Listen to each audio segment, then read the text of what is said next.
Yeah, but like, So yeah, we'll get into it when we get into the thing. let's Yeah, for introduce sure. this. I look like a hot mess, so I'm excited to Oh explain this yeah, mess. me too. Oh, look at You look this. Oh, that's amazing. great, man. Okay. Yeah, that's great.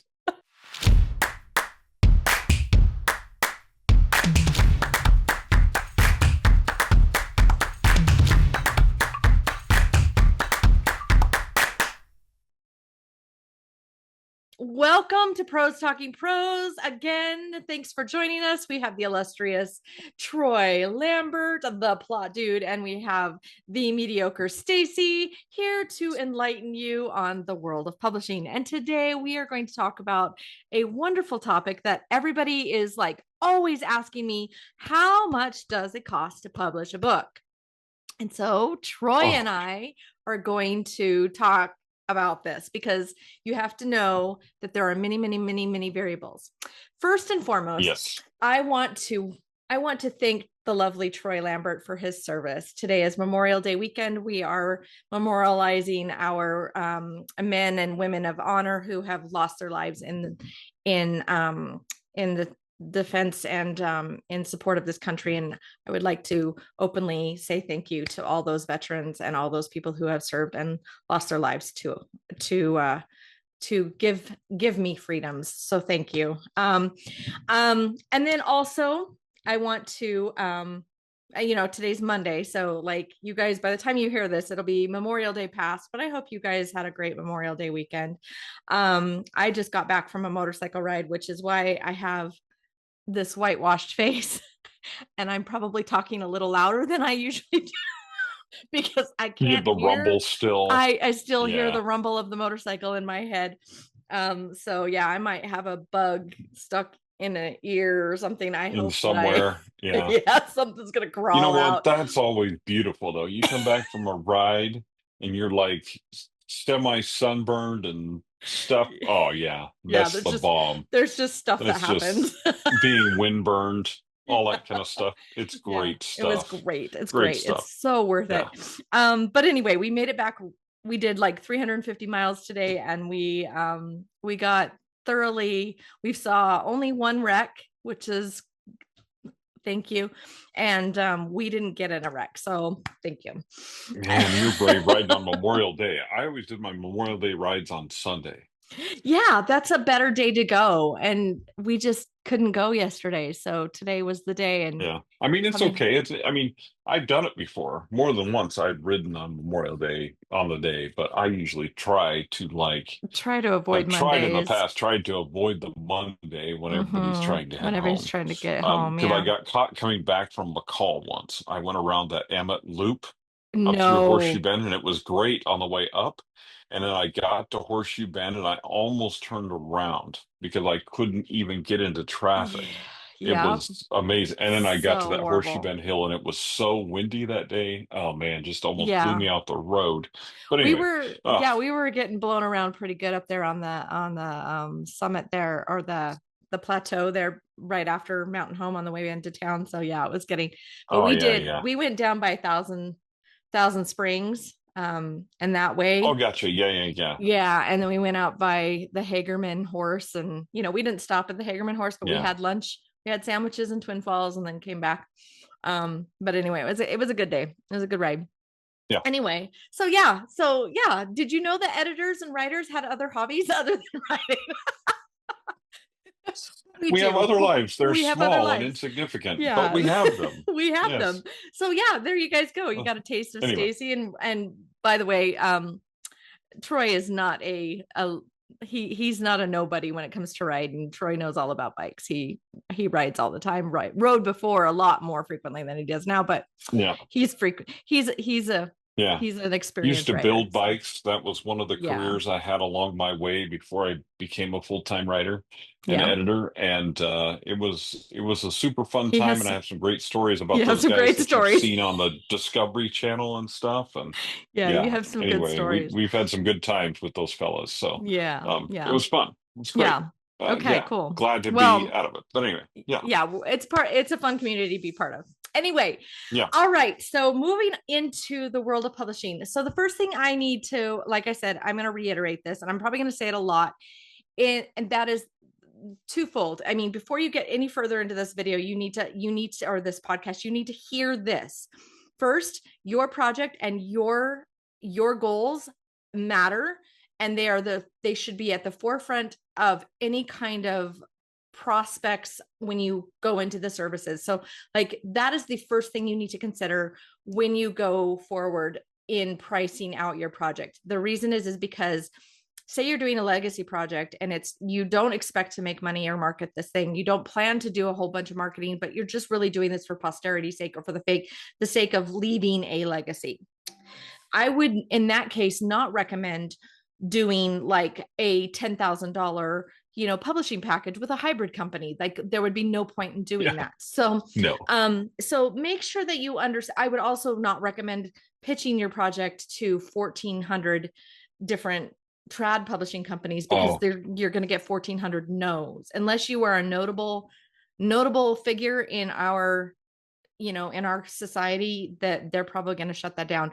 The other factor though that I will highlight here is if you think you've got a legacy and it is actually something kind of stupendous and very, very rare, you could pitch it to a publishing company or to an agent, but you keep, like, if you are not sure, and this is like the kind of thing I'm talking about is like the kid that got stuck in Zion's National Park some years ago and he had to saw his arm off to get out of the canyon. Like that is like phenomenal, like kind of story. If you've got something like that, then maybe it is worthy of a trad deal, but you will need to go through some channels to make sure that book is actually pitched correctly. And like I said, if you ever just need to know, you can contact myself at printtopro.com, or you can contact Troy at the Plot Abides to just really kind of like gauge that and figure that out, because you might need some ideas or some background on what traditional or hybrid or self-publishing path you need to take. I will say that I have a lot of experience with that, with ghostwriting people's memoirs and stuff like that. And exactly one of all the ones that I have done went traditional. Yeah. One. And I have been around and known and written with some famous people, or relatively famous, what I'd call famous adjacent or whatever, and that have huge audiences, and they still don't get a traditional deal. That's not the way it works. Yeah. That's just not how it works. Yeah, I have something like that too in my bucket, and it was the same thing. He ended up going to a hybrid publisher to get that specialty services that he wanted, but it was very much like that. It was one of those things where he knew he did all the work beforehand. Yep. So and know what you're doing, know what you're into. Anyway. Know what you're doing. So, okay. So let me, I was prepared. I have an outline. So, let's go through the outline, because I just want to kick right off and be like, this is what Troy says, but we should probably go by an outline. We should probably stay structured. Okay. So let's first do this. Like I said, this really depends on your variables. And so I'm going to disclose this frequently. Please make sure that you understand that the advice that we're giving you in this podcast is going to depend on your circumstances. So please don't say, but Troy said, or this person said, and then please don't do that. Unless you come to us and we're helping you through your individual goals, it probably isn't going to work out exactly the way we're saying, but understand that there are loads of like things in here, and there's scales and so on. So the first thing that I want to compare, and I want to compare publishing models, because I think people should be aware that the costs to publish in different lanes vary, but there are costs associated with each one, including traditional. Like a lot of people think, oh, well, traditional, there's no cost associated with that. Well, that's not true. So, so let's do the first one first. Let's do the easy one first, which is trad. So, I'm going to just caveat this. If you get a traditional publishing deal, there should be, from the publishing company, there should be no money ever that they request from you up front, ever. So if you go into a trad company, you think it's trad, and they say, oh, well, okay, we're going to accept your manuscript, pay us $5,000, run away. That is not a trad company. That is a hybrid company. So, and Mhm. Troy and I have talked before about being careful about some of those hybrids that are out there. But if they ever kind of do that bait and switch thing or give you a contract where they're saying, okay, you have to come up with this money up front, that's not a trad publishing company. But there are, and Troy has a lot of experience in the traditional publishing world, but so I'm going to let you kind of like help people understand the prep that goes into a trad deal and why there are costs associated upfront that their author might have to take on as they get ready for a trad deal. So, Troy, can you explain what some of Oh, those would be? well, first of all, let me just start with this is that when we talk about the different publishing models, it's all about a pay now or pay later game. Right. You're always going to pay, always, Always. always, always. And it forever has been this way, always. This This isn't is not new. something that's new Yeah. as self-publishing and indie publishing has come onto the scene. And now it's brand new. No, it's not brand new. Traditional publishing, first of all, the first thing is you are going to pay them later. They are going to take your manuscript, give you a contract. As a part of that contract, you're going to get a small portion of royalties compared to what you would get if you indie or self-published. The Exactly. trade-off is that the traditional publishing company, and you probably heard me say this before, if you've heard me talk about publishing ever, is the traditional publishing company is going to cover your cover. They're going to cover your editing. They're going to cover your formatting. Okay, Mm, sort of, which I'll talk about in a minute, sort of. sort of. But they're going to cover those things, right? But Hmm. you're going to pay them back later in a percentage of your royalties. But Exactly. with that, you also lose a certain amount of control. When you get to a publisher, when I worked for a publisher, what we would do when someone came to us and we accepted their manuscript, we would send them a cover questionnaire and it would say, what do you want your cover to be like? And we would talk about what you wanted on your cover, kind of the tone you wanted, things like that. Obviously, we as the marketing part of that had to look at how that fit with the market, how that fit with your genre, et cetera, et cetera, et cetera. Then we would go to our cover designers. We would get three mock-ups. They were pretty rough mock-ups, but it was a mock-up. And we would give them to you and say, which one of these do you want us to finalize? And you Hmm. would say, I hate all of them. We'd say, awesome. We'll Which just do one it of for you. these do you hate the least? Right. Because which Exactly. one of these would you like us to? We can't go get 15 mock-ups from a cover designer until you're absolutely ecstatic and happy with your cover. We worked our Right. best to make sure that you were reasonably happy with your cover, but we couldn't do that for you because it's not possible, because Right. that's not how it's just too expensive. Then we don't make any money, right? And this is why publishers go broke. It's because authors expect them to do things that are completely unreasonable. They give you an editor and you say, I don't really like this editor. And we're like, suck it up, Buttercup, because that is your editor. I can Right. assign you another editor and we can transfer your contract. We'll publish your book in another 18 months because everybody else's schedule is full. Okay. Right. So that's the way that that works. They do the formatting. You say, this little thing I don't like about the formatting. And they say, that's too bad. Your book is formatted. This is what the hardcover will look like. You may look at a proof of it, but if you're nitpicking formatting, too bad. If you're indie, you can nitpick formatting all day long to an extent, as long as To you're an willing to extent. pay somebody Yeah. to do that, right? But the reason that publishers aren't going to pay somebody to do that. The other thing is that when you submit to an editor or an agent, your manuscript needs to be fairly well edited already. So you may Right. need a developmental or at minimum a copy edit before you try to shop your manuscript around.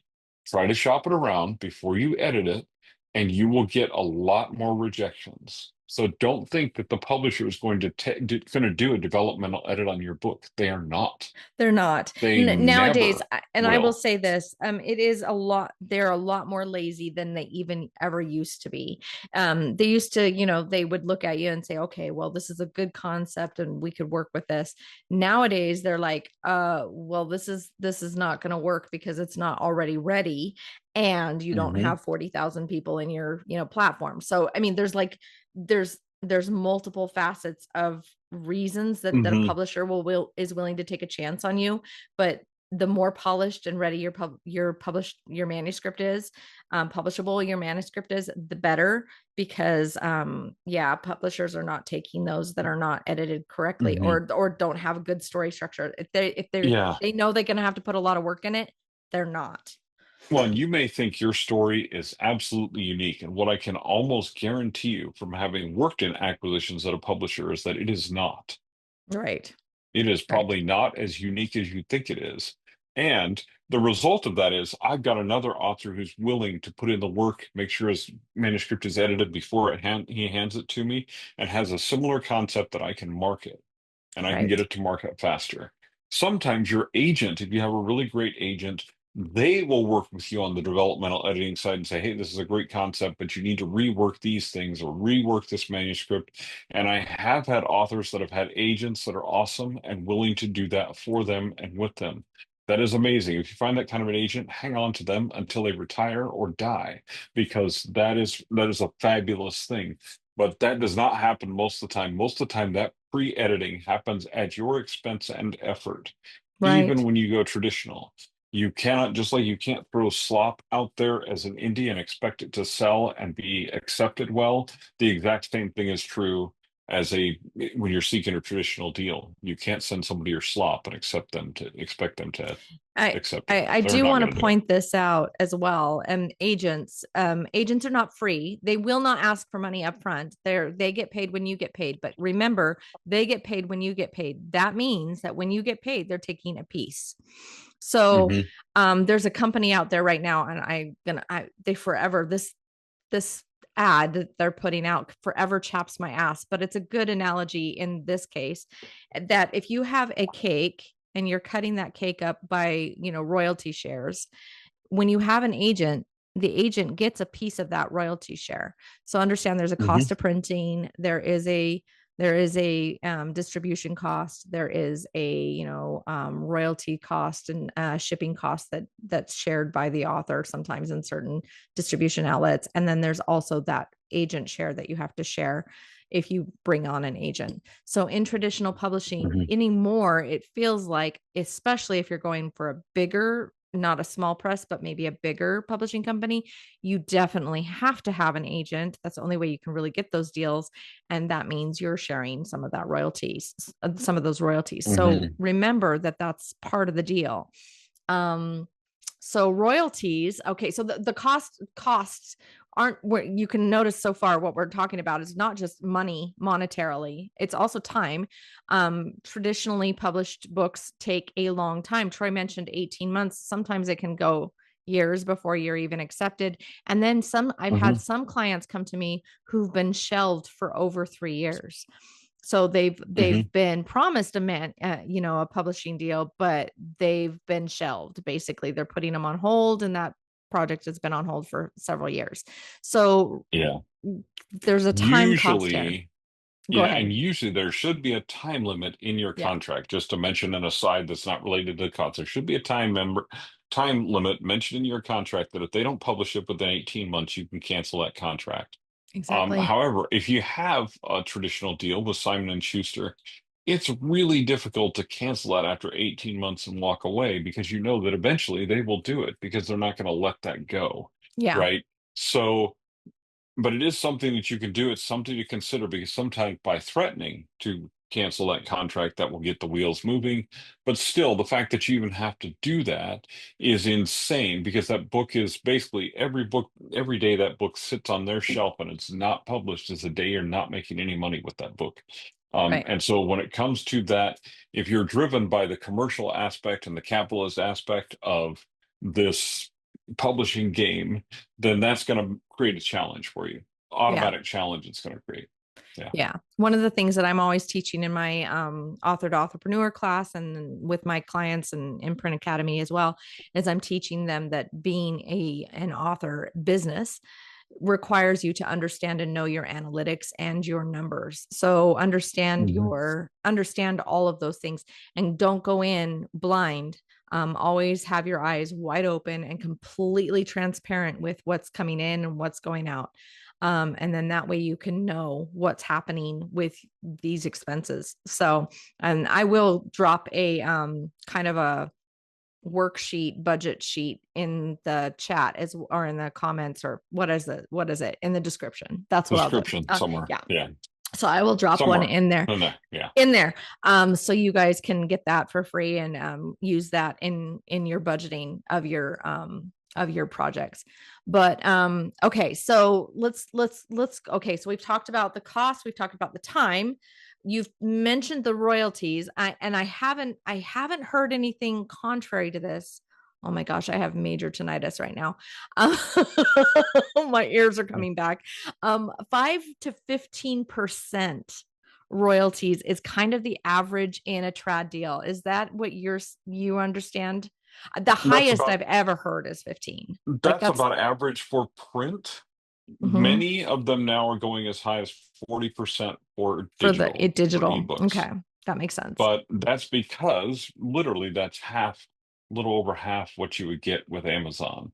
Right. And that's a pretty even split because there's not as many as costs associated with ebooks as there are with print books. So that's probably a reasonably fair deal for the publisher because it covers all of their expenses.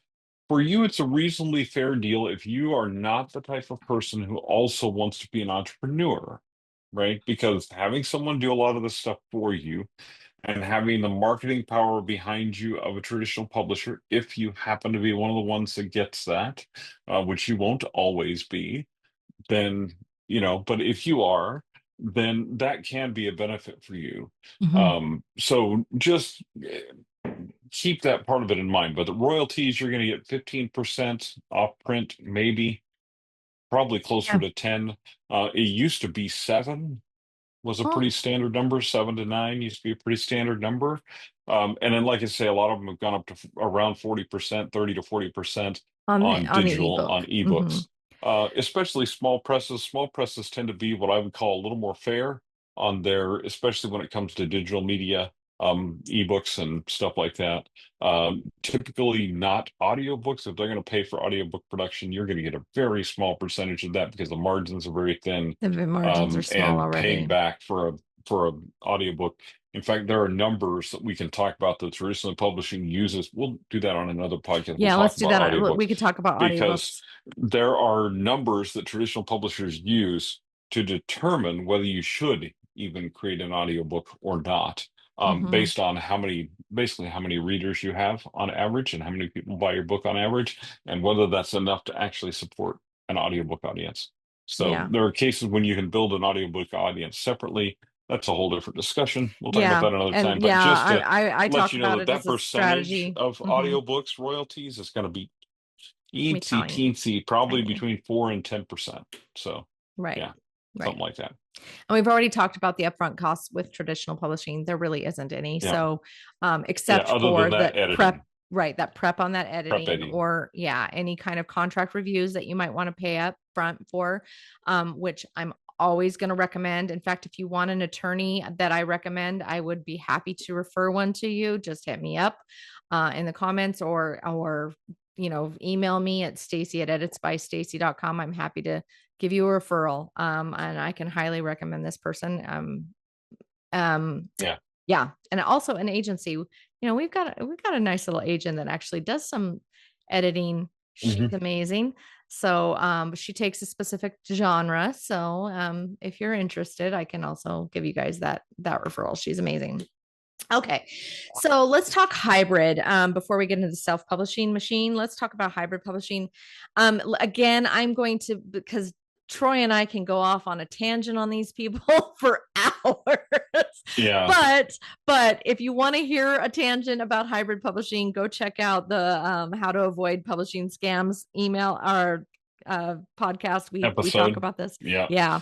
I will throw that link in the description as well that you guys can check out, because it is, or I will put it in the end card, because it's definitely it's one of those that I'm like, I can't just leave that there. This company that's out there right now, they're calling themselves a distribution printing company. And they're, you know who I'm talking about. If you want to know who that is, hit me up again. I will also let you know. Publisher Yeah. Rocket did an awesome article on them. If you want to go check that out, I'll put that in the reference. I'll put that in the description. Yeah, just put But that in the links below, and then we don't have to get then off I don't on have the to out name of the them. company Yeah, and I'll things just like put that. it out Although there. I have no problem outing them in some ways, but for Oh, the sake of this yeah, but episode and I this will say, podcast and this video, just be careful. I'm going to give that, yeah, just be very, very careful.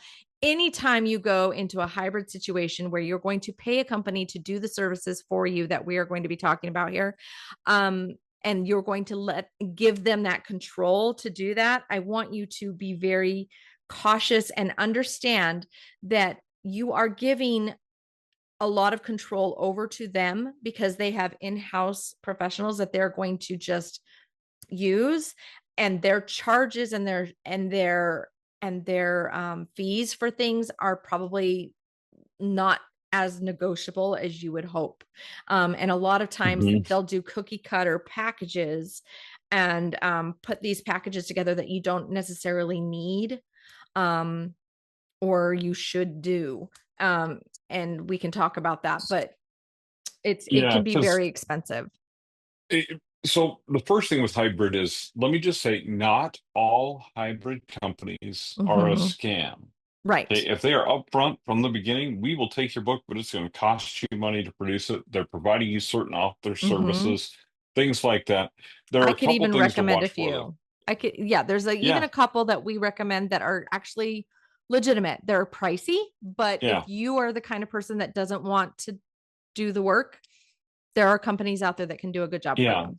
Because they will project manage everything Mm-hmm. for you, and they will do it for you. So there are some advantages to that. Now, generally, their services are way more expensive than what I would pay as an indie Or I publisher, would right? charge. Or I would charge. I mean, they're Yeah. way more expensive than that typically. They'll charge you a pretty exorbitant fee for covers, and their And covers are editing. sometimes better than others. They will charge you exorbitantly for editing because usually what's happening is a lot of times they don't have in-house editors. Yeah, they They're hire hiring subs. us, Mm-hmm. right? And what happens is I charge them full price, just as if they were any other person that I would edit for, and they charge you my full price plus Plus, 30% more than likely. you know what's funny is when I got hired by a particular company that I know and love and respect because they're good people. When I got hired by them to do a publishing deal for a client, they gave me the offer. They told me how much they were going to charge or they were going to pay me, and I had to accept it or reject it, right? And Hmm. I went ahead and accepted it because I heard the premise of the book and I really liked it. But when it was a dev edit, so I thought, okay, I can dig in and do this. But I found out later because the client has since come back to me and wants me to do book two with him. I have found out later how much they actually charged him for that dev edit, and it was 3 times what they paid me. And that would have Hmm. been, had he come to me directly, I would have only charged him a third of that, Hmm. and that would have been my full price. So I got Hmm. paid like way less than what I normally would have charged. So it was crazy. It was a lose-lose for everybody. Well, But yeah. And sometimes the result of that is that you get a less experienced editor who's willing to mhm, take those lower rates. And so the quality of editing, the quality of covers, the quality of formatting you receive is lower than if you just went directly to somebody and did it yourself. The right. difference is if you go directly to somebody else, you have to vet them. You're responsible for Mhm, that. Now you have more control, but again, you have higher level of responsibility, which is always the thing with hybrids. So not all of them are a created scam, but I would equal. say that Mhm, I have never seen a hybrid deal that was less than somewhere in the neighborhood of $5,000 to get your book to market. And that's one of their pretty minimal packages, right. which when we talk about self-publishing, I'll tell you what the difference in cost there is. it's Yeah. pretty significant. Because That's all a of pretty the significant difference in cost. people need to understand, okay, that in every single one of these lanes, and if you don't understand these, you can go to my website at printtopro.com and take paper trail. It's free, it doesn't cost anything. It's a 30-minute class that will show you and understand, reveal to you all the different facets of these different paths and what's involved in each one, so you understand which one best fits your project. But just know and understand that each one of them have the same things. There's still the same tasks, same caveats, same Hmm. facets.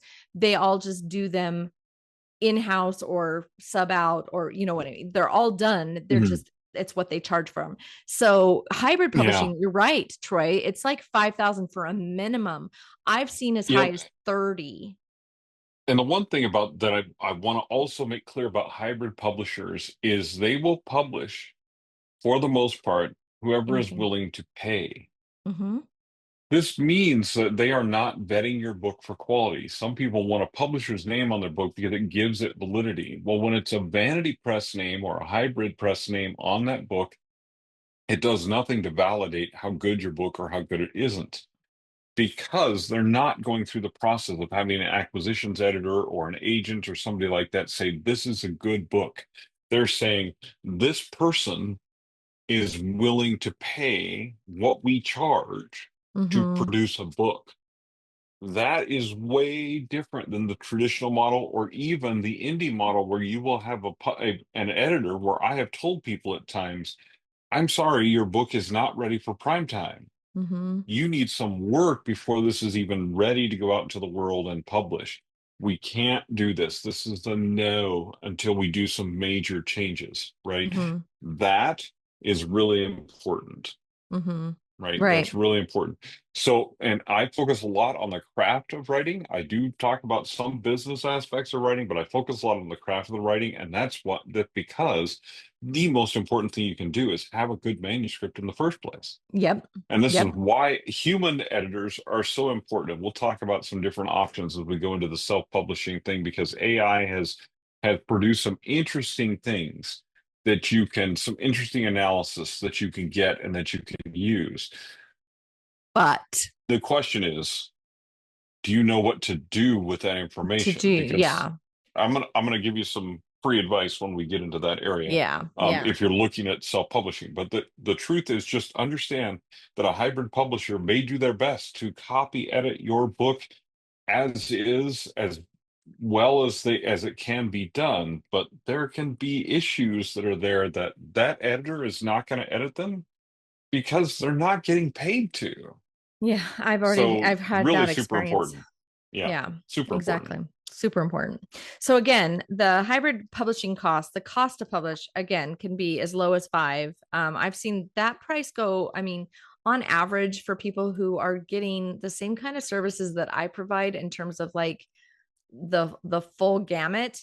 If they were going to pay for the full gamut with a hybrid publisher, usually that's going to cost, and I'm not talking about a marketing package, I'm just talking about publishing package, when they're getting like the copyright registration page done correctly and the disclaimers included and the copyright filed, and then also teaching them how to, a lot of these guys aren't even getting LCCNs, but getting a Library of Congress catalog number, the ISBNs and everything. They charge more than what those are worth, by the way. There's a lot of things involved with that, but getting all that, the full gamut, it's usually around $15,000 to $17,000 I've seen in the packages that I'm looking at. They're really Yeah, expensive. It's ridiculous. yeah, I've been looking around because I'm always like, I'm always sending my assistant to go and like do some like market research and see where we're at, like, because I want to see where people are going to have to spend money and what I'm helping them accomplish. So yeah, 15 to 17 is like the yeah, average, but I've seen, like I said, you and I have both seen contracts as high as 30. I mean, it's been yeah. I've seen one as high ridiculous. as 40, and I Ugh. saw a package where they promised some Hollywood contacts and some other stuff like that that was almost $80,000. That Oh one my was a clear gosh. ripoff. And it was something that was completely unreasonable. for them to To present, promise. especially to this author with what they had in hand. Mm-hmm. This is not the kind of thing that was going to become a feature film. It's not going to happen. But anyway, so that there are ridiculous rates that happen in this world. So the biggest advice I have for you, if you're going to go hybrid, is your network and talk to people. Talk to I, people. I mean, if you really want to go with a hybrid publisher, I will still talk to you Me too. about what you need to do and what needs to, and so will Stacy, and talk to you And about what we'll you need and to do we'll and the things you need to watch out and for. we'll help you Because the vet your biggest companies. thing, oh yeah, because the biggest thing to watch out for is a rights grab. Mm-hmm. If they want to grab rights from you at the same time that they're also taking money from you, you need to go to a full stop and really consider what you're doing. And the reason we Because want to help you, I'm going to give you the reason why. People always think, well, why would you want to help me? I'm going to tell you why. Troy and I keep our eyes open for this kind of stuff because I have hundreds of clients. I know Troy has at least as much as I do, probably, but hundreds of clients who want this information. So when somebody says, Stacey, I got this email or I'm checking out this company, I am more than happy to check it out to make sure that I'm not only providing you that service, but also the hundreds of other people that are expecting me to know what, Mhm. is good and bad out there. So Well, that's that's why. part of it for me.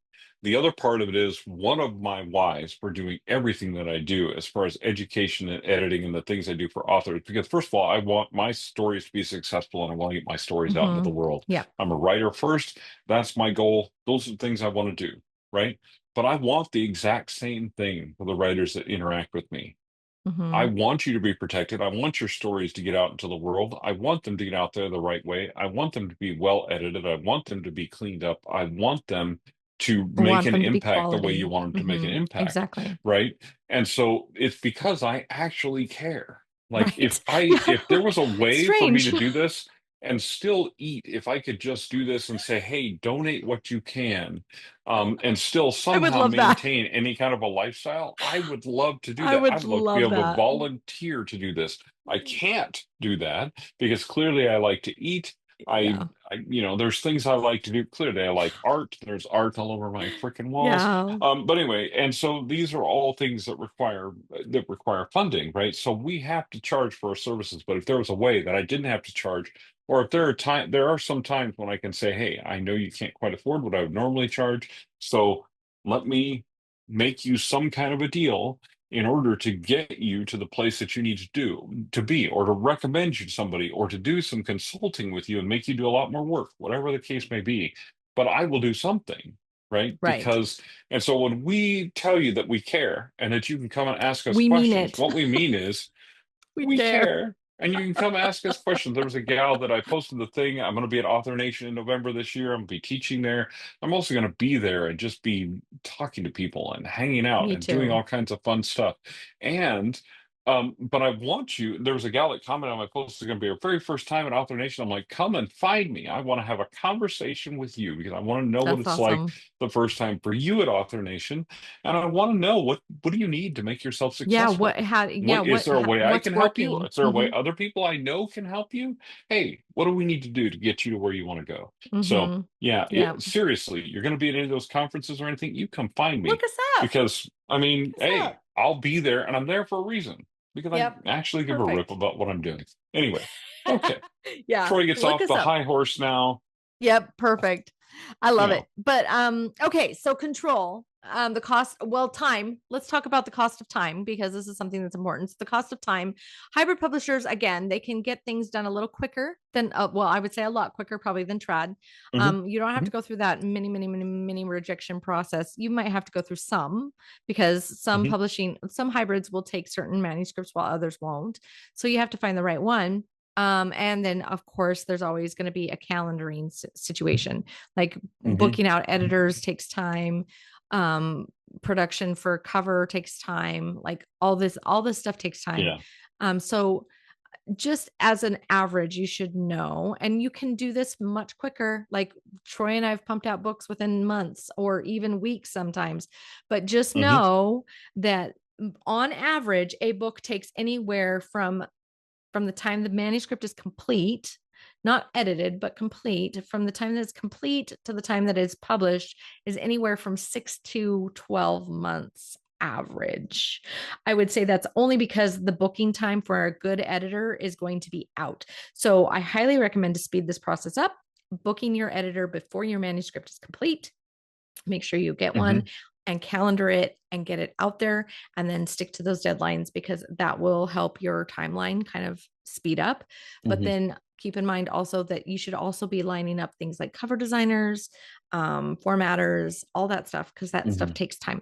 So Yeah, the more elaborate your cover, the more time that it the more time it takes, takes. the more specialized formatting that you want, the more time that it takes, the more specialized printing that you want. If you want to do special editions and things like that, just understand Yeah. you're going to want to see physical proofs. You're going to want to have there's things you're going to want to do that you don't necessarily have to do if you're doing a quick trade paperback. So you're going to want to It's all look at time. those things physically rather than digital. All of those things take time. That's not necessarily your time, but it is time. The other thing is understand how quickly, before you book an editor and give yourself an unreasonable deadline, understand how quickly you can write and actually produce books and stories, and then get them to the point where you have some time to do some of your own revisions before you hand it over to your editor. Right. Make sure that you're making that deadline into something that's reasonable. But typically, from the time that you, depending on how fast you and your editor work together and other things, and how many things you have lined up ahead of time, you can easily get a book to market between 4 and 6 months after you finish it. If you're an indie, you can get it done faster, even if you have editors on standby, which many of Mm-hmm. us do. If you have cover designers on standby, sometimes as soon as I have the concept for the book, Get even the cover before I'm done. finished with the book, I have at least a concept of the cover and have given Mm-hmm. that to the cover designer. And I've already got formatting figured out, almost exactly how I want to do things, what kind of editions I'm going to produce. If I'm going to start producing an audiobook, I'm going to start that process as soon as the book goes to an editor, because I'm going to work on well, anyway, I'm going to work on an Yeah. audio script that's not Yep. necessarily exactly what the book looks like, et cetera, et cetera. So you can move very quickly, but here's the caveat with that. I do this full time. I edit and write full time. So I have as many hours as I want to pack into the day. And confessed workaholic, that's a lot of hours that I pack You do into put my in a day, lot of you do put in a right? lot of hours. Because Mm-hmm. and that's just who I am as a person. It's okay. Don't feel Mm-hmm. bad for me. My boss is an asshole, but I know him. He's fairly, I'm fairly familiar with him. We had a board meeting the other day. I tried to quit. They put me in his place. Anyway, and I'm just a mess. But anyway, um, all of That's those things funny. being said, is you can move as quickly as you want when you're in control and you're responsible for each step along the way. But when it comes to a hybrid, usually you're looking at 9 months to a year, not because it actually takes that long to do things, but they have to do edits. Then they hand them back to you. Then you give them approval. They do formatting, they do some cover designs and some mock-ups. You approve those, then they go back to the cover designer and get those done. And all of those things take time. There are shortcuts. There are ways to work faster. Absolutely. Hybrid publishers typically, though, are not going to use those ways because they tend to be more expensive, or you have to literally be anticipating that. And when you're an indie, you get to know your own writing rhythm, etc., stuff like that. So you can predict some of those things where that's not as predictable when you're a publisher. Hybrid publishers go broke the same as traditional publishers go broke, and for the exact same reasons. So just letting you know that even though it seems sometimes like you're like, man, that seems like a lot of money. Yeah, but they're covering a lot of expenses. They've got a lot of people on payroll. So, Right. and if those people are sitting around twiddling their thumbs, waiting for a manuscript to show up, they're not making anybody any money. Anyway, Right. so I will say the yeah, fastest I've ever seen someone push through a hybrid publisher is because the book was already done. I'd already finished it. So the book was yep. completely formatted. The cover was completely done. All they did was put their little spin, their little twinkle Hmm. on it. And then, but it was all basically the same thing that I had already produced. And yeah, that was it. Yeah. And Well, it and was an I've seen with a easy small flip. press, Mm-hmm. fastest with a small press, 12 weeks. Yeah, But it was exactly the same thing.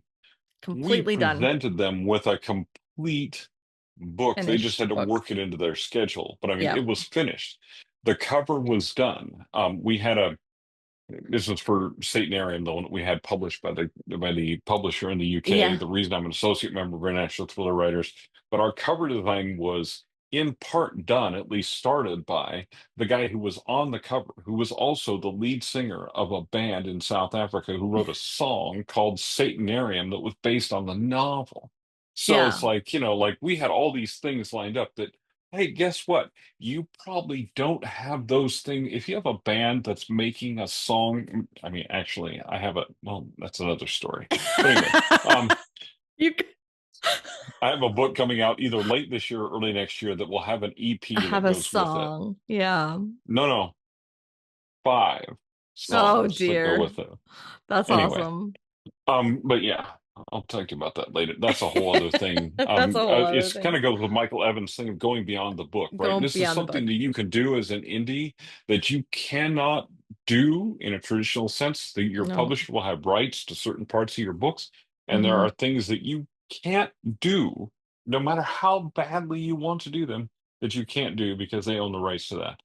So that's traditional deals. That's why you don't want to give hybrid a rights grab because you want to be able to do whatever things they're not doing for you.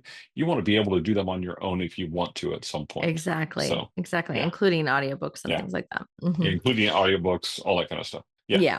Yep. So Okay. So royalties. Well, okay, so we talked about shared control. There's shared control with mhm. them.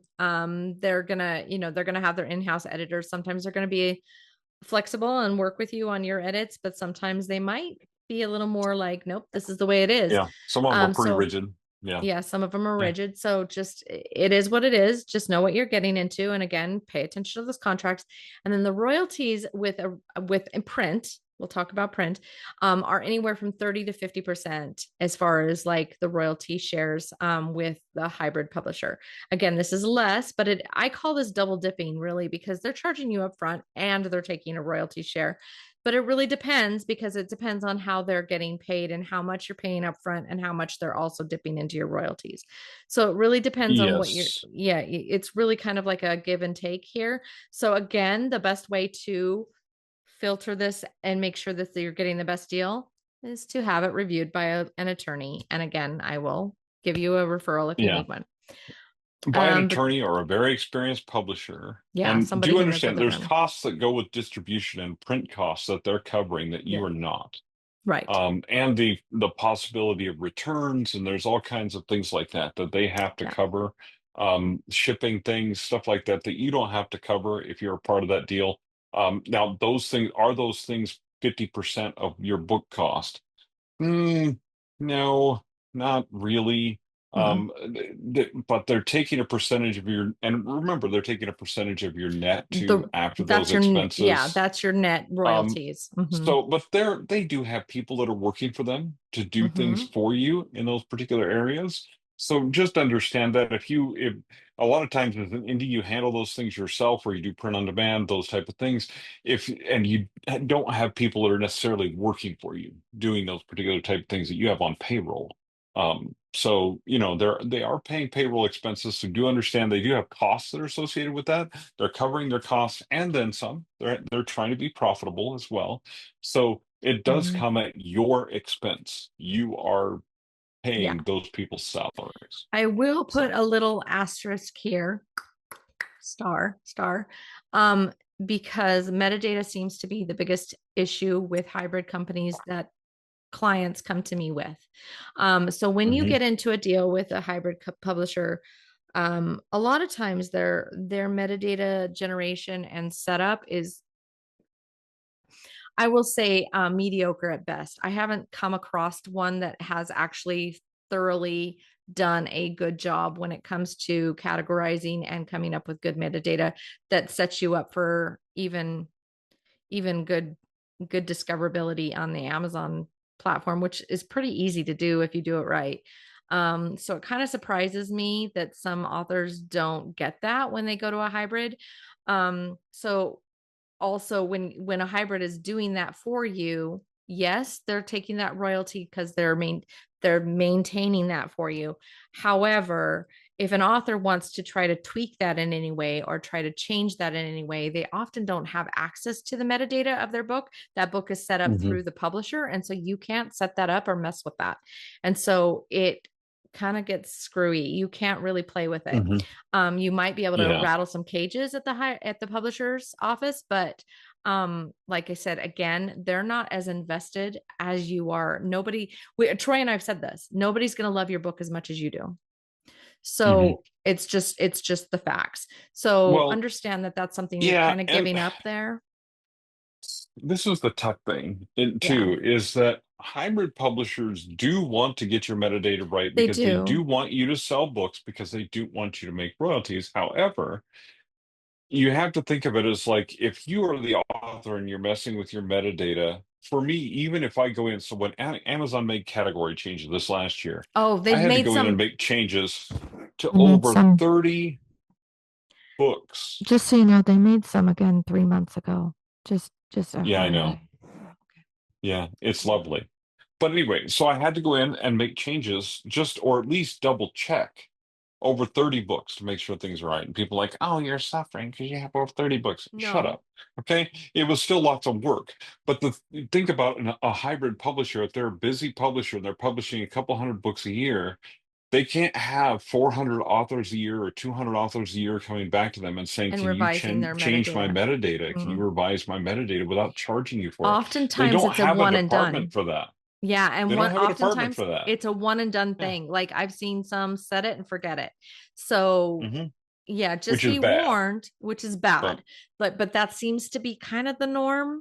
I hate to hmm say that way, yeah, but that's kind of the traditional thing. publishers and small presses will have much more enthusiasm for making sure that your books are in the right categories, that your keywords are correct, stuff like that. You'll have probably a lot more direct input. You'll at least have an editor contact or somebody that's in direct contact with Right. the publisher, Right. right? With a hybrid publisher, like I say, sometimes the editors are independent contractors like us, and maybe we helped them with the metadata and we Hmm. gave it to them.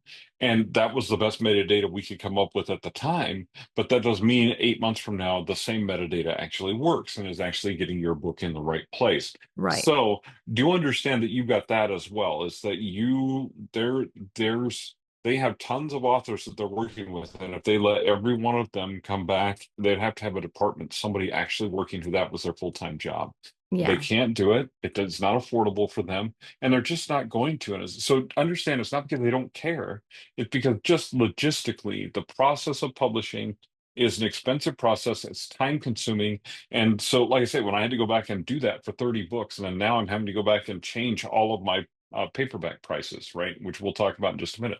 So um, I have to go through every book and at least check and make sure that it's correct, right? And that I'm not going Hmm. to lose money on that deal. Right. Okay. So that all takes time. That So takes time. publishers have to Yeah. do all that kind of stuff too. But anyway, so there's always costs of time and money. Always, Yeah, always, always, always, always, always. always, always. So the upfront investment is going to be there, just FYI. We talked about what those are. The cost of the authors can be anywhere from 5 to 17 to $30,000 upfront. So just keep that in mind. There are also back end costs. And these, by the way, none of these talk about marketing. None of these are including marketing. This is just No. production to to distribution. That's what these costs are. Okay. Okay, so let's talk about self-publishing just, as best as we can, and as as compact as we can. Concise as Yeah, as possible. concise as possible. But the cost to authors really, really depends. Now, I'm gonna break these up because this can get crazy. So let's first talk about editing costs.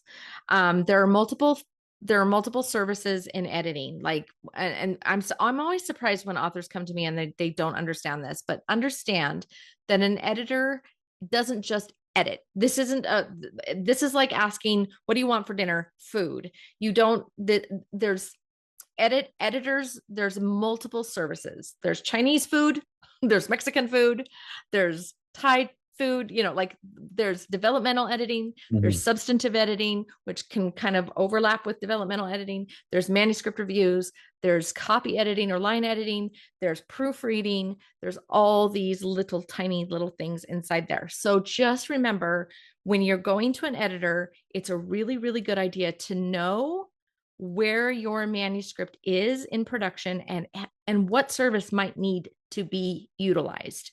Okay. Yes. But how do you figure that out, Troy? How do we do this? How do we Okay, make sure?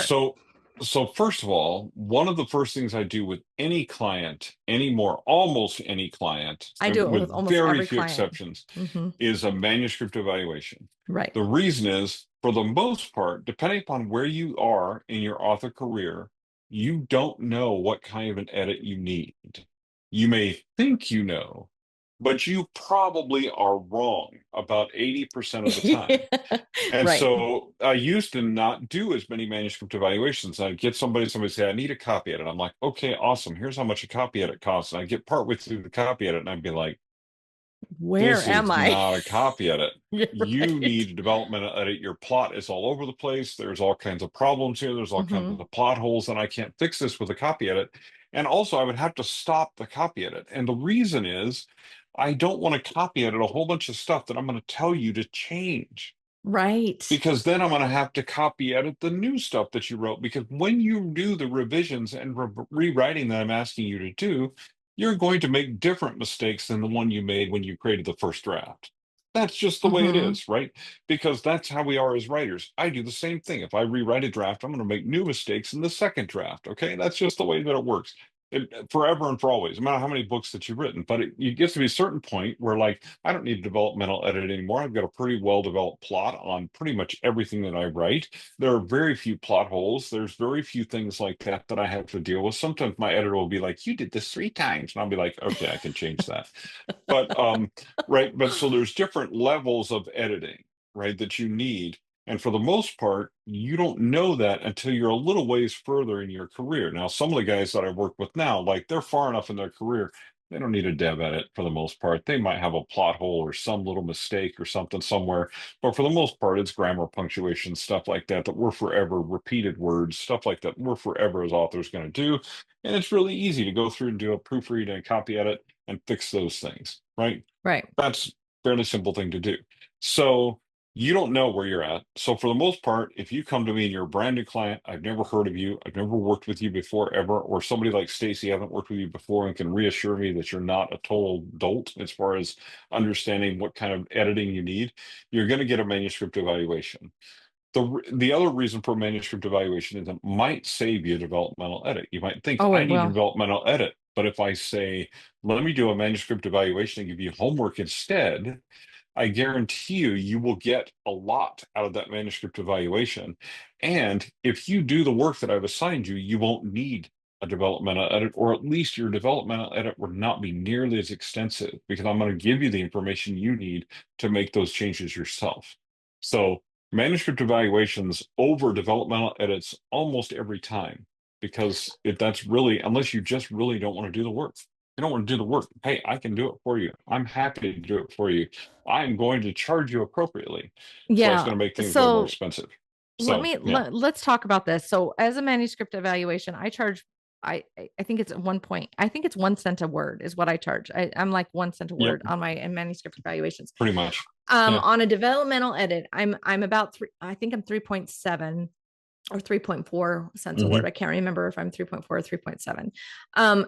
The reason I'm throwing it out there like that is because I know I'm in the middle of the road. If you guys want to go and look at rates on editors, you can go to the editor freelance association, or editorial. Is it editorial or editor Yeah. Freelance freelance? Editors Association. Yeah, Or EFA. Go to the EFA, EFA. and you can get a rate sheet. Usually most of us that are part of the EFA, I'm a member of the EFA, like, we use that rate sheet to kind of make sure that we're in line with the In industry. range. Yeah, Yeah. we don't In want to be, range. yeah, we don't want to outprice ourselves from the industry, and we actually don't want to rip off our clients. So we want to make sure we're doing the right thing by you guys.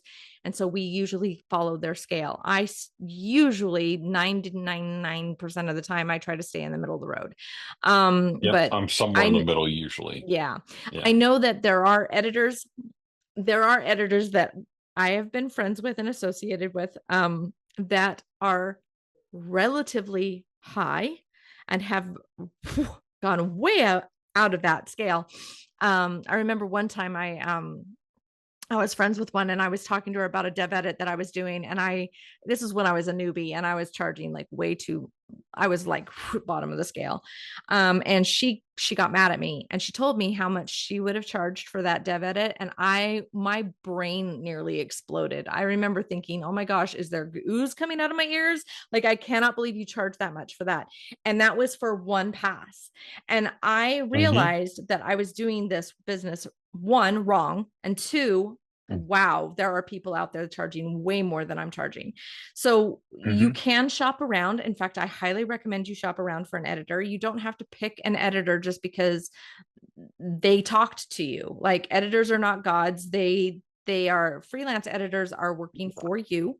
And so really it's a personality thing. You making sure that you've got one that is going to meet your project goals, understands your genre. If an editor, this is another thing I need to make sure, do not ever pick an editor that says, oh, I edit everything, because that's bullshit. Don't say that.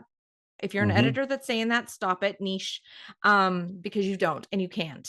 Because you really, I'm just sorry, you can't. Yeah. I can't. Can we have do quick timeout? Quick Yeah. timeout here, just to say, so if you are an editor and you're Yeah. listening to this, Yeah.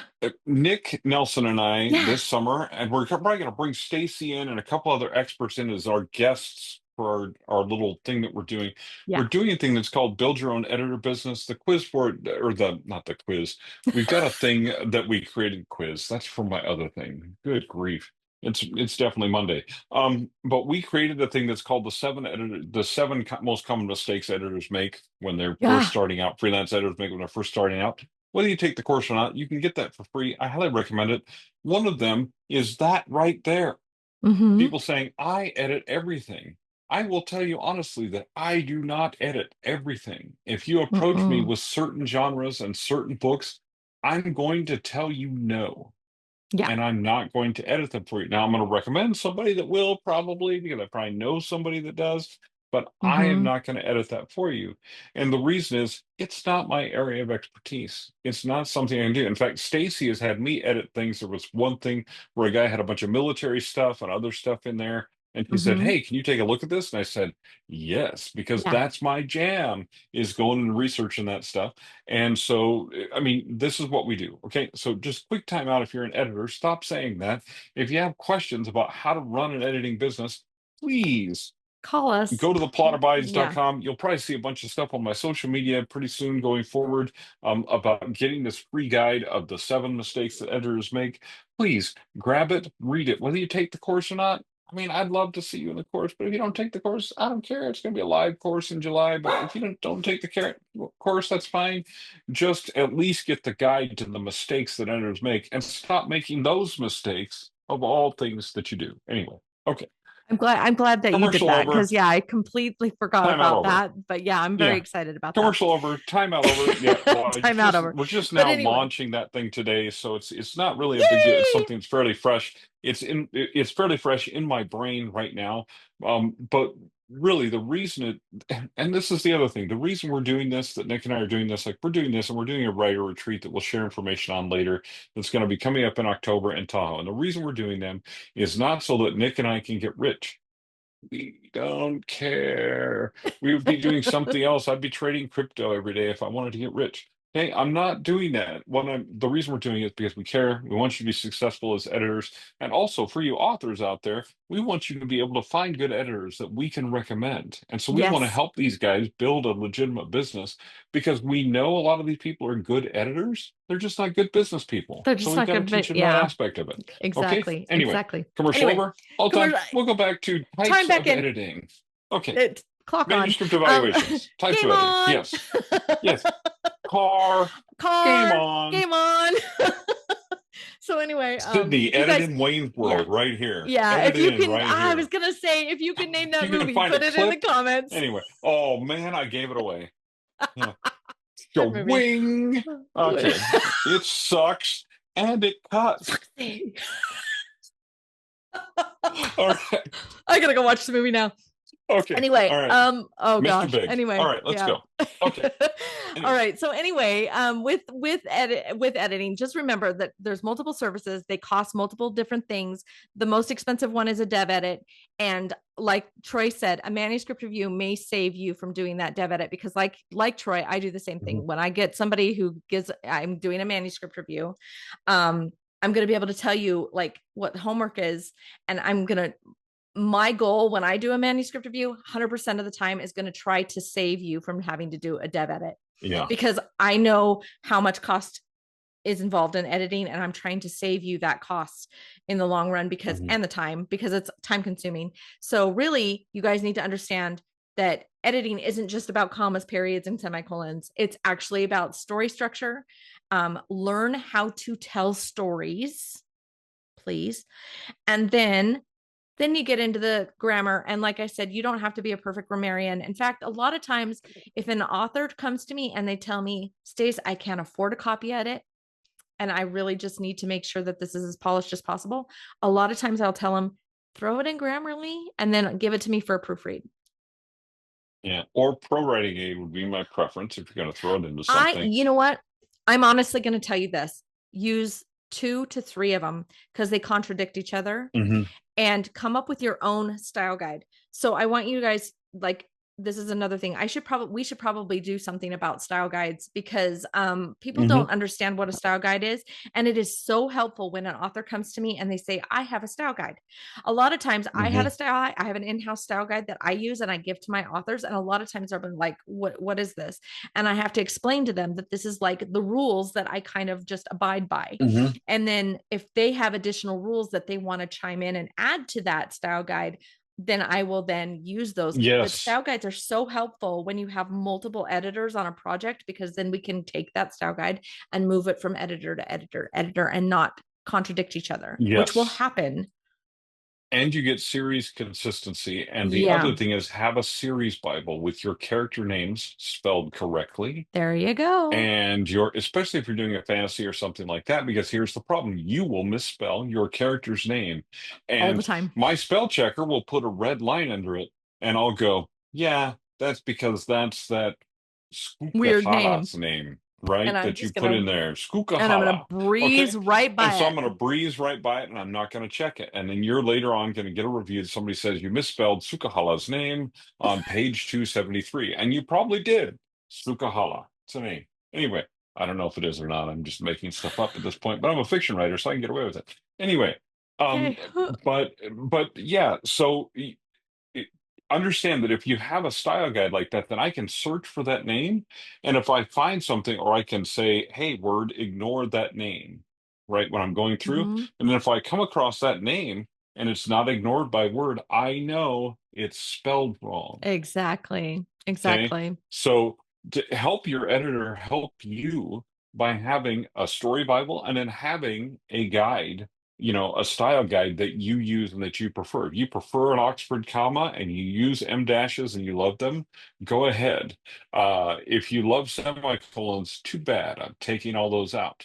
But I love semicolons, but you can't have a oh, conjunction oh. afterward. I get so anal about them, but if you want to Well, know if first of all, you we can't could have do a a semicolon. conjunction afterwards. Nope. Second of all, the two sentences actually have to be related. There has to be a reason for that Hmm. semicolon there. And the other reason I don't like semicolons in fiction, and this is the real reason for it. Are you ready? And it's not You're a just a quick nerd. Vonnegut that these are the hermaphrodites of punctuation, because they are. But the reason is Interrobangs. Interrobangs. no, We'll talk about interrobangs, interrobang. yes, yes. Interrobangs are terrible. But the reason is a reader doesn't know what to do with a semicolon. Hmm. A comma is a short pause, a period is a pause. An exclamation point is excited, a question mark is a question. An exclamation point is somewhere between a comma and a period. I'm not sure exactly how long to pause. I should just keep reading. It doesn't set off the next clause enough. It's just Okay. the reader doesn't know what to do with it. I'm a freaking Most readers haven't seen a Grammarly. semicolon since college. I'll tell you Well, that right now. that's true, but what's funny? I got just a It's for side. the It's readers. The funny. readers first. Readers Yeah, first. I will say this. Anyway. I love semicolons, but you're right. There are rules to them. And so I get a little bit anal about them. But it was funny Hmm. because I remember taking my English, we did a class on sentence diagramming. I actually have the book up here somewhere because I loved it. But anyway, and while we were in that class, the teacher, of course you have, like we're all in this group chat, and we're like sentence diagramming together. And I remember there were multiple times where I'm in there and I'm like, no, no, no, you guys, no, this is a direct object. It goes over here. This is the line you use and blah, blah, blah, blah. It's like, and the teacher finally, she like contacted me in an email and she's like, you should actually put your application in after you graduate. You should probably teach this class. And I was Yeah. laughing. I was like, what's funny is as an editor, I'm a horrible speller. And it is funny to hear someone tell me, like, you're like, oh, you should teach this class. I'm always Well, like, you know what? So oh, I that's hadn't funny. diagrammed sentences in a long time, but every now and then I'll still do it as a part of the Oh, editing I do it. process, I'll do it to right? teach a I'll client. diagram a Mm-hmm. sentence. If I can't figure it out, I diagram a sentence, right? We had a thing at LTE like a couple years ago, and we had a bunch of us editors got together and we diagrammed sentences on a board. It was the most awesome thing, and people were geeking out. They're like, "What in the So world?" And fun. we're like, "Yeah, you remember this from grammar from high school? We're going I to apply love it to it. your writing life now." It was so much fun. I loved So, it. I love all the little yeah. lines. And there's other things that, like, I want to, at a writers' conference, I want someone to let me teach a class on rhetoric Oh yeah, and the yeah. rhetorical situation. And the hardest thing is you can't call it rhetoric because no writers will come to the class. If you Oh, say, you're right. we're going You're to have a right. class on rhetoric, On they're going to rhetoric. be like, yeah, I came to a Yeah. writers' conference to have fun. And, Yeah. You'd they're have to not going to change think, but it. if I say the rhetorical situation and I give them a pitch for it, man, I can make the rhetorical situation fun and I can talk about rhetoric for an entire hour and you're going to love it.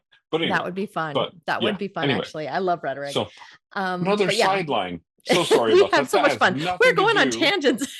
That has nothing to do with the cost of self-publishing. Okay. Well, a little So, bit, a little but bit, yeah, a little but bit. yeah, it's But understanding what you're doing because it'll save you yeah, money. So, yes, it'll save just you money. like, Your copy edits, because there are some people, some authors that come to me on a regular basis that I will actually give them a discount on a copy edit mhm, because I know that their prose is tight already. I know that their manuscript is tight already, and what I'm doing really is a it's more of proofread a plus. proof. I'm doing a Yeah, proof plus, right?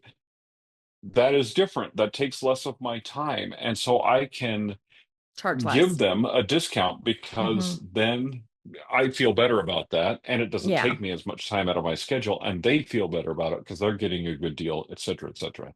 So yeah, yeah, and sometimes just I'll even understand. Yeah. when you're going with one editor or an editor team like with Print Pro, one of the things that we can do for you as well is when, especially if I've already done a copy edit and a proof, like we maybe don't have to charge you for that second copy edit pass. We can literally just do Hmm. like, okay, go do the revisions or approve the edits, and then we'll just go move right into proofing. Save a Hmm. bunch of time, probably because I already understand what's already going on in there, and then have those conversations Hmm. and those consultations with you. But again, it's difficult if you're hiring multiple editors across different teams or different freelance editors, if you don't have like you said, like that continuity or that style guide that can move from one editor to another, because Hmm. you will see editors argue with each other. I mean, this is another reason why you may have what you think is a perfectly polished book and you will publish it and you will get comments. There was this weird comma in this random place. And you might find out that you're going to get grammar Nazis that'll come after you. And oftentimes I have to explain to my authors, know and understand that edits in a lot of ways can be subjective. So Hmm. your style guide is important because then you can go, I chose to do it that way. And you can be Well, completely yeah. comfortable with that. Well, and the truth is 90% of your readers, probably more than 90% of your readers, unless you're writing books specifically for authors, are not going to notice. If your story is good enough, they're not going to notice if you misplace commas or things like that. The readers that do that, thank them very much because what you've done is you've reached a large enough audience that you've found the grammar Nazi Weird Karen Nazis. that needs to Yeah. correct everything that you do. So Yeah. typically, you're not going to have to worry about that. But I'm, so yeah. copy edits, let's go. your price, Well, yours on copy edits right the now? my copy edits are between 2.5 and 2.7 cents a word. Per It word. depends on the Yep. difficulty. Like Troy said, if I'm doing a manuscript review, I know how difficult that copy edit might be.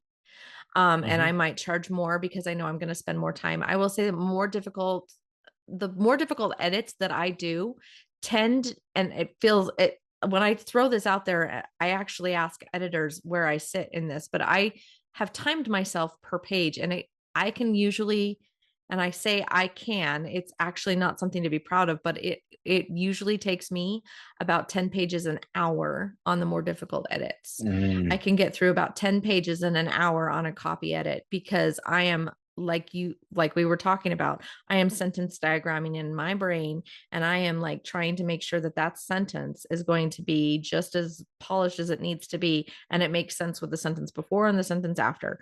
And I am very methodical. I am probably one of the more thorough editors when it comes to this than I've noticed in the world. In fact, 9 times out of 10, after Troy gives me an edit, or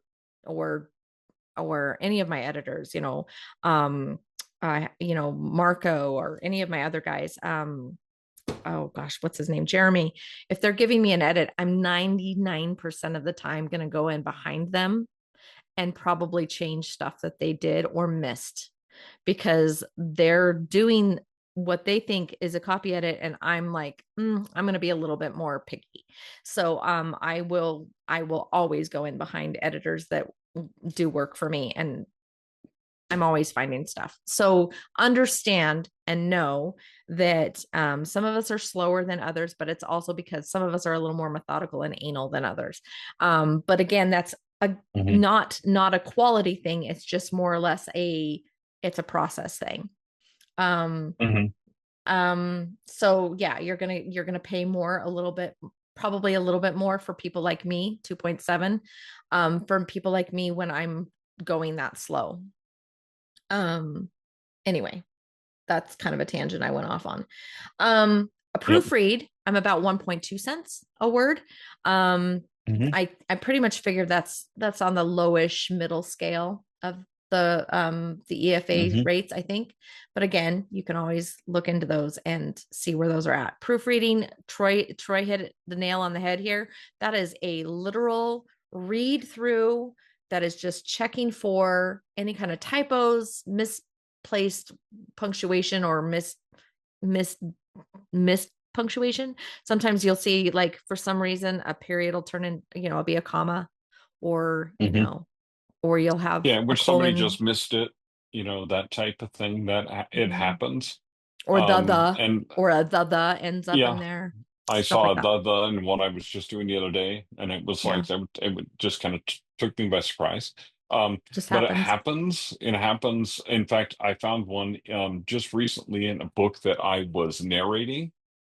So I found one that was like, and this is the other thing to understand is that no matter how thorough of an editor you have, there will be typos to get through. Yep, Typically, every there will time. be three or four per book. You can find it even in traditionally published books. Understand that for a 72,000 word manuscript, that is over 99% accuracy. We don't expect Industry. doctors to be that accurate. So, you know. That's a thing to say, but it is, yes, but our industry It, standard is 90%. So Yeah, just the keep that in industry mind. standard is 90%. That means you can take, 72,000 word manuscript, you have 7 to 9 errors. It's technically acceptable Mhm. in the final published manuscript. Uh, so usually if you can get it down to 3 or 4, that's actually pretty damn good. That's pretty damn good. So, don't, okay.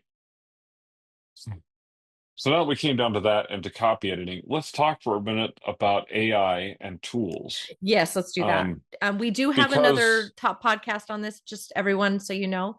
And we talk yeah. about AI quite a bit in our podcast now, because it's always it's leaked into everything we're doing. But Mm-hmm. um, Well, and I've yeah, I've talked about it on some other podcasts as me well. too. If you follow me, you'll hear me talk about different things like that. But the first thing to understand about AI is that there's actually some pretty good AI tools out there for proofreading and grammar. But here is the key to all of them. Yeah. So I have a friend of mine who's using AI for his developmental edits. Now, technically he can, but here's why he can. Because he's on like novel number 40 Oh, he and knows he's what been he's doing doing. this for years. Yeah. So what he's really doing is seeing if AI spots any things because he's going to have, for the most part, minor issues with his manuscripts as far as development is concerned. And also, he knows when he gets that from AI, he knows exactly what to do with that information.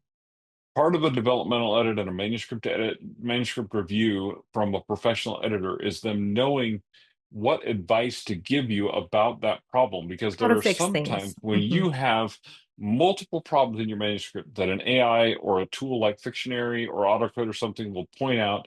But if you fix one or two things in the early part of the manuscript, it will fix all of those other things. And a human editor, developmental editor, will know Hmm. what those things are and how to fix them. If you don't, you can get a whole list of advice from an AI or a tool like that. And if you go through and try to fix every one of those little problems, you will actually just make more You'll problems. make a bigger mess. So you need to know before you use those tools to do those steps in your editing, you need to know what you're doing. If you are at a higher level in your author career, then some of those steps, you can do some of those steps before you hand your manuscript to a human editor and save yourself some time and money. But if you don't know what you're doing, if you don't really understand a copy edit and how to copy edit something, then if you try to use AI for a copy edit, you're going to get bad advice. And God help you, young writer or writer early in your career, you're going to get that advice and you're going to take it. And it's going to make your It's story gonna be bad. worse much of the time. Okay. Yeah. Don't go through and just accept all the Grammarly changes or all the Microsoft editor Please don't do changes or that. all the, All the pro please don't do writing that it because changes because pro writing aid Grammarly is actually wrong. will, yeah, pro writing Well, aid and is wrong. Pro Writing Aid will sometimes make mistakes, and also it will do things like it'll try to correct things, make subtle corrections to things in dialogue and things like that that you don't actually That want you it to don't need. correct. Yeah. You don't want it to correct those because that's part of the character voice and the author voice and the voice of your story. Okay, Hmm. so if everything you create is 100% grammatically correct, it's going to be boring. It's going to be Yep. boring. Okay, It's also going to so sound like don't every do that. single thing out there. It's not going to have your voice. Hmm. It's not Also going to have your just voice and personality. Yeah. I'm gonna put out a reading care like in like next week or whatever. I think I'm gonna do one really, really soon actually about AI. I had a really good conversation the other day. With an editor who had a conversation with a friend acquaintance that was so like so resistant to her using AI for any reason, shape, or form.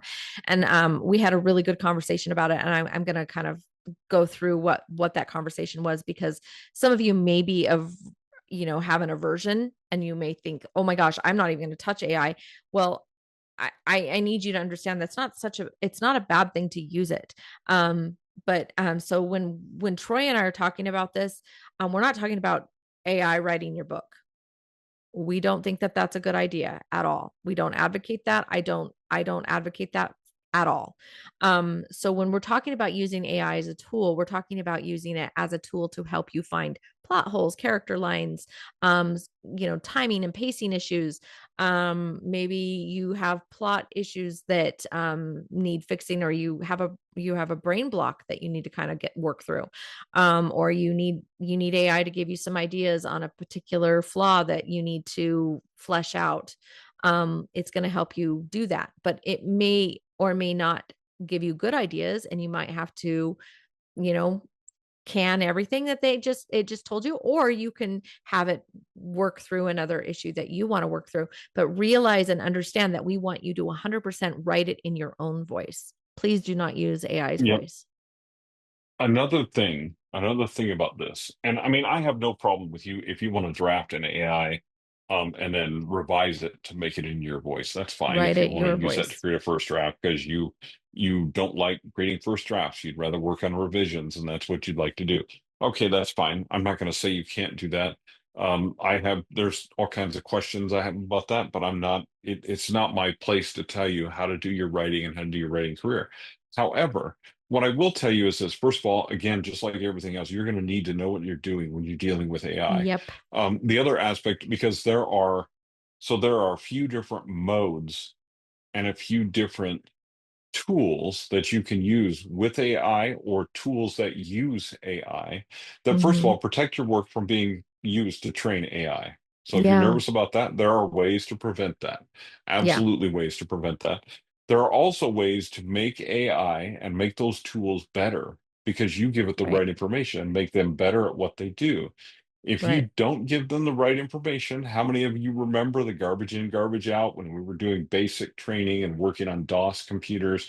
And if you Yep. understand any of what I just said, your back probably hurts right now. So go get some Advil, come back, finish the episode. But anyway, A leave is much better. probably, yeah, probably your knee just went out. You may have your Shut hip up, probably Troy. hurts a little bit. It's towards the end of the day. Anyway, Shut up, Troy. whatever. But all that being said is there are ways to program and to use AI to, first of all, protect your work, and second of all, make it better at what it does.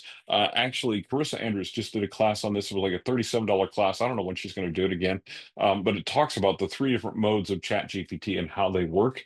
Mm, It's interesting if you don't know what those modes are, like if you don't understand putting things into a box so that uh, AI understands what your conversation is, and also creating personas so I that like it. that particular part of AI is doing exactly what you want it to do. Hmm. Which is the reason is it's just like anything else is you can make it work for you, or you can become reliant on it, or you can work for it. And you have to Yeah. decide what you're going to do, how you're going to handle that. Okay. Me personally, I'm going to Hmm. make that thing work for me. I'm going to automate processes and things like that to make AI work for me and to use it in as ethical of a manner as I can. I know that there are environmental concerns. I know there are ethical concerns. Some of the ethical concerns are being decided in court cases right now. It Hmm. doesn't look good if you think that you're going to get AI for violating copyright or whatever. It doesn't look like that's going to happen, not in the US anyway. Right. But there are environmental concerns. I get all of those things, but also I understand that this is something that's here and it's here to stay. And so I'm going to use it as ethically and as responsibly as I can to make my life better. However, do not rely on it 100% for your editing process. You still need a human touch in there at some point. Now, Hmm. what point you need that in may vary. Your mileage may vary depending upon how skilled you are with AI, how skilled you are at using tools, and how good of a writer you already are, and how much you know what you're doing. So, just that's my take on AI for editing. We could have a whole episode on just We AI for should. Yeah, editing. we could. But The last that's one we a did yeah. was in 2023. Oh, was it really? I thought it was 2024. No, it was 2023. It was a while ago. Wow. The reason I looked it up is because of this conversation I had. I was like, "Ooh, Yeah, we it's need been to a long update time that." since we did that because things have changed significantly, Yeah. obviously, in the world of AI, and what it's Mhm. capable of. And also, there have been legal decisions and things like that that are really things that we should talk about. We should talk about And those. also ways that you can use AI without, like I say, without sharing your work with it, without doing any of those crazy things, Yeah. to make it work better for you and make it better for your life, make your life better without, Make your bit. you know, Yeah, and be ethical and reasonable at the same time in the things that you do. So anyway, exactly. we can talk about that Exactly. another We time. should. We But should bring as that up. far as talking about that for edit, all of those tools cost money. They have a different cost associated with them. Hmm. Um, and so do understand that even though you're thinking, I'm just going to feed it into an AI, if you're feeding it into an AI that is quality at all, it's going to cost some money. It's going to be one of the more advanced models that's going to do the things that you want it to do. There are other tools that you can use comparisons of a few different models and see what each model comes up with. That is fine if that's something that you want to do, but just understand there is a cost associated with that. It is not free, and there is also your time and the required knowledge that you need to have before you can properly use AI. You can't just don't drop your whole manuscript into AI and say, Into Chat please GPT copy and say, edit this. please. Yeah. Please Please don't do copy edit that. this manuscript. You're going to, in order to tell it to copy edit the manuscript, you're going to need to give it a very detailed list of instructions and prompt to get it to do the things that you want it to do without messing up your manuscript. If you do not do that, you just give it a generic prompt, you will come out with problems. Guarantee Mm-hmm. it. It will not be good. It'll be terrible. So anyway, It will be terrible. So yes, just be careful. just yeah. AI But editors are gosh, not replacing us yet. we went through editing quite a bit. That's really, I mean, it's really kind of because it's the biggest. It is going to be as a It's self-publishing as a self-published author, that is going to probably next to your, I would probably say not even next to cover design. Like I would say that's the most expensive cost you're going to yeah, have. it's usually the most expensive cost unless you're doing a crazy Something really epic fantasy specialized. where you need a hand illustrated, hand drawn cover that is, and you want some famous artist to be the one that does your Well, cover for even you. that with this epic fantasy, okay, I'm full disclosure here. They paid me over 15,000 to edit this. I mean, Hmm. that's a huge book, guys. And format and publish and all that. That was a huge project. But this cover, they had it done by Jeff Brown Graphics, who is not cheap. Did a masterful job with this cover. This is a one of a kind cover by Jeff Brown. And he's an award-winning graphic artist. And they paid, I think, $3,000 for this cover. And Hmm. so even that was cheaper. I Was a was still the small most, percentage than, I was still more expensive than the cover yeah. designer. Well, So and truthfully, here's the deal. If you're smart and decent at design, or you can learn design, you can make and a decent cover, or you can go someplace like there's cover generator things you can use in sure. Canva or BookBrush or those Yeah. type of things. Mm-hmm. Or you can go, and especially if it's something short and quick, I have a friend of mine that goes to $20 covers and gets a pre-made cover, modifies it for his books. Yep. When he's putting out short stories and stuff like that, and boom, Mm-hmm. you're done. Bump and Okay, you're done. it's Mm-hmm. it's over. So you can spend very little on cover design. If you get even half decent at basic formatting with a program like Vellum, you can format your book in like half an hour, 45 minutes. If you want something more fancy and intricate, you're going to have to obviously spend some more time or some more money or have some more knowledge, whatever the case may be. In fact, that guide that we talked about, the seven mistakes that editors make, I did that in Yeah. Yeah. InDesign because I wanted it to be a pretty nice PDF. But even so, it didn't take me a tremendous amount of time to do something Mm-hmm. like that. Um, so you can do those things relatively cheaply. Editing is probably going to be your primary expense. Primary expense. Distribution, if you're going to handle that part of it yourself, which in my opinion you should most of the Mm-hmm. time, because most of the time when I do it for other people, they still end up having to get involved and do certain things with their accounts Yep. that I cannot do. So you should learn to do distribution yourself. That is going to take your time and it's not going to take a lot of other things from you. So if you're working a day job and you're trying to do this writing thing on the side, just understand that your launch period is going to be a time when you're going to spend most of your free time on your book. That is okay. Just Mm-hmm. understand it's a short season, it's a short period of time. But there are people like Stacey and I who can help you walk through the process and set that up, and we can do parts of it for you. We Mm-hmm. obviously will charge you money for those things. We can do parts of that for you, but there are still going to be things that you, as the author, have to Have do to that do. you're responsible for and that you have to take care of. So, Yeah. yeah, So just your letting you cover know design that's there. average, yeah, 300 to 1,000. Formatting, like you said, 50 to $300, depending on how intricate Hmm. that can be. Right now I'm doing a formatting project with a client that's going to be upwards of $800, but he has got a bazillion graphics that he's working on and inserting Hmm. that all need to be rebuilt. So keep in mind that it depends on what you're doing there, but on average, a novel is going to be anywhere from 50 to $300 to do an interior format Yeah, for. I did a nonfiction running book where all of the the exercises and stuff like that had to be in certain positions on the Mm-hmm. page, and the words had to be in certain positions and things like that. Super intricate. It's probably one of the most intricate formatting jobs I've ever done. That was like a $500 formatting job, because it was just everything had to be so exact. So just, Right. but typical fiction, most of the time, 50 to $150 is all you need for formatting. If you're getting more fancy than that, man, maybe you just don't need to. So Yeah. just, Yeah. Just yeah. know. ISBNs, you're gonna want to get those directly from Bowker. If you're self-publishing, you're getting those directly from Bowker. You're getting them at myidentifiers.com. I teach you how to do this. I will teach you for free. It is just, please do not don't go to an outside publisher or outside source to get Oh, that. Please don't do that. Because they're just going to mark it up and there's no point. well, and it Also, almost always ends in disaster. Sometimes it yeah. has their name on it. Sometimes it has all kinds of, it almost always ends badly. Don't do it. Troy and I do a debate on ISBNs as well. Earlier in our podcast series, we actually talk about whether you want to pay for one or do a free one. You guys can check that out.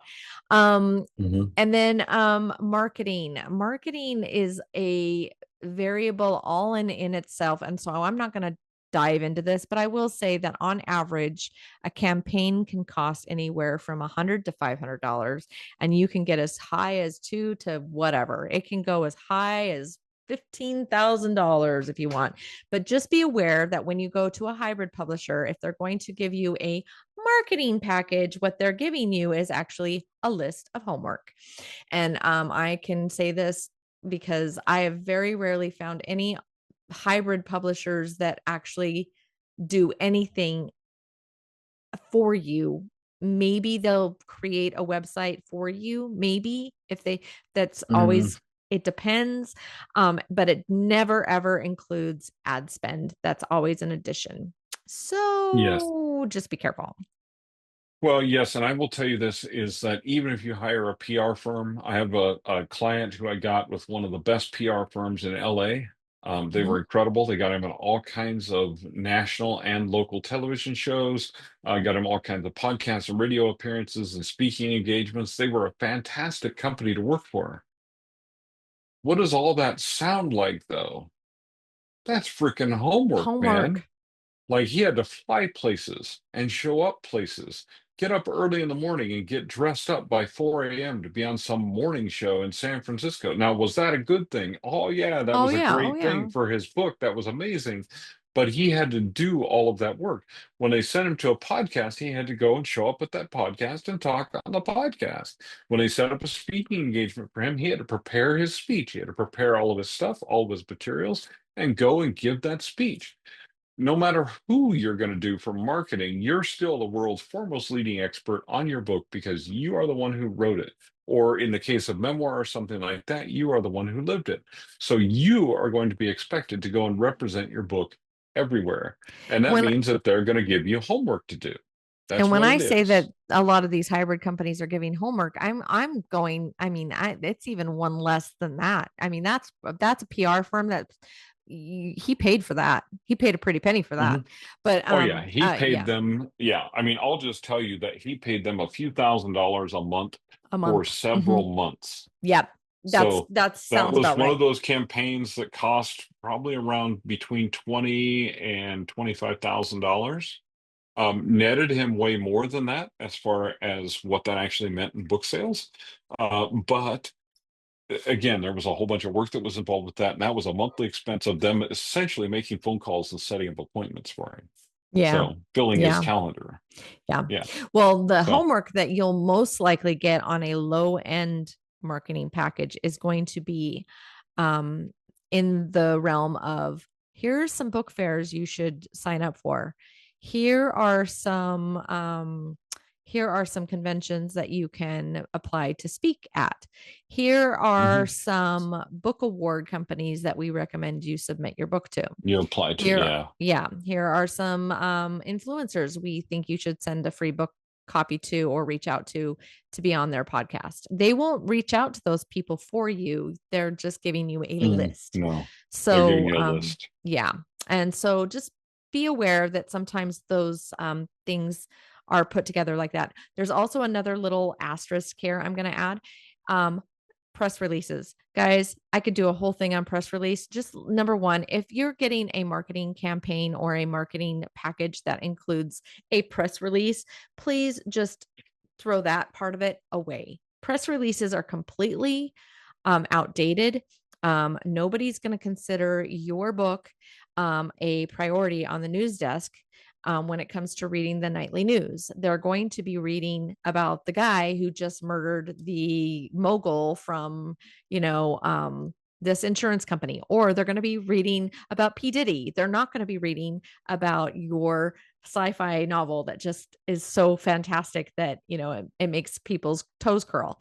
So just don't worry Yeah. about it. It's null and I void. mean, Don't worry there about it. there are exceptions to that. If you have a $45 million Kickstarter, Yeah, you might make the news, but the maybe. truth is, like, which That's news exceptional. companies did that make? Well, it made the New York Times, not the front page. Yeah. It made news, but that was not front page news.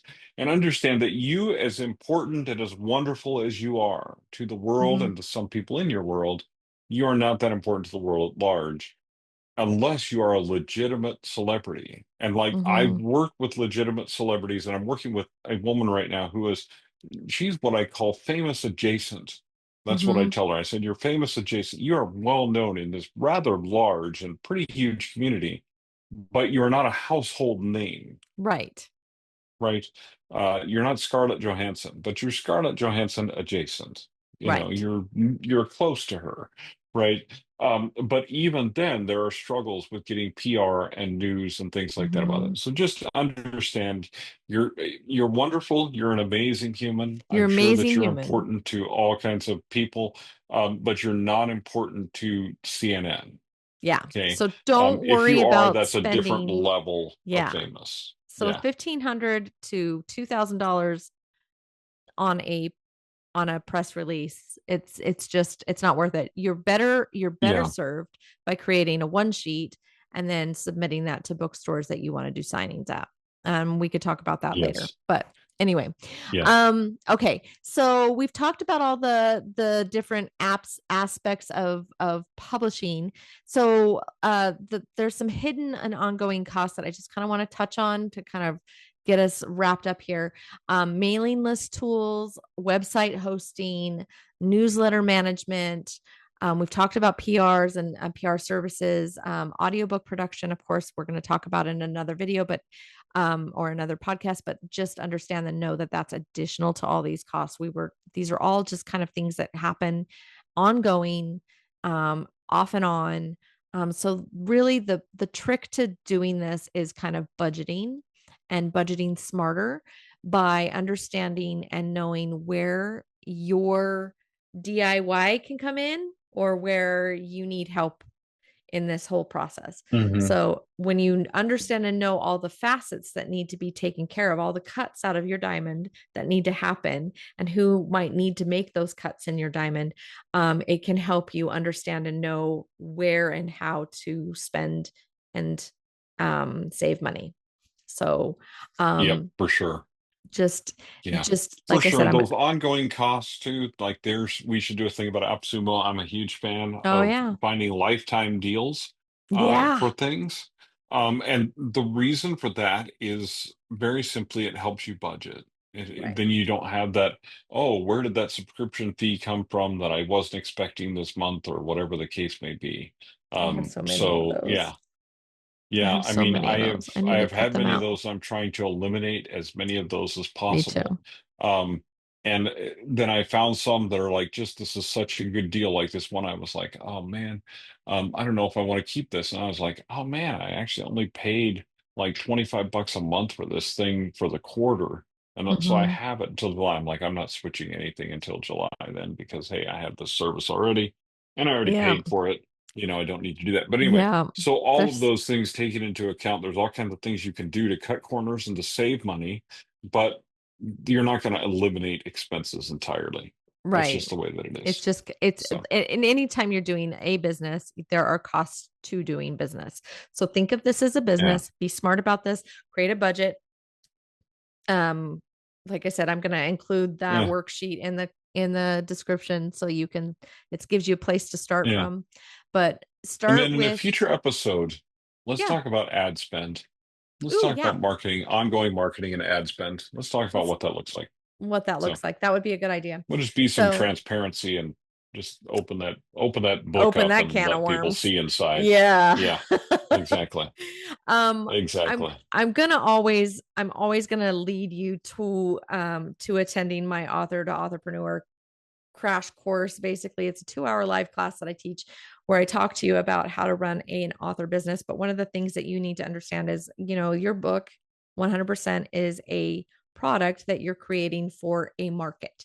And so remember, first and foremost, as you approach this project that you're creating, the passion is awesome and it's wonderful, but knowing and understanding where you want this project to go, and anytime an author tells me they want to publish, that means that they've thought about this not only hitting a public or hitting a reader's hands, but making that a product that people want to pay for. So that means creating a minimal viable product or a value proposition in your product that people are willing to pay for. And that means you're the brand, that's the product.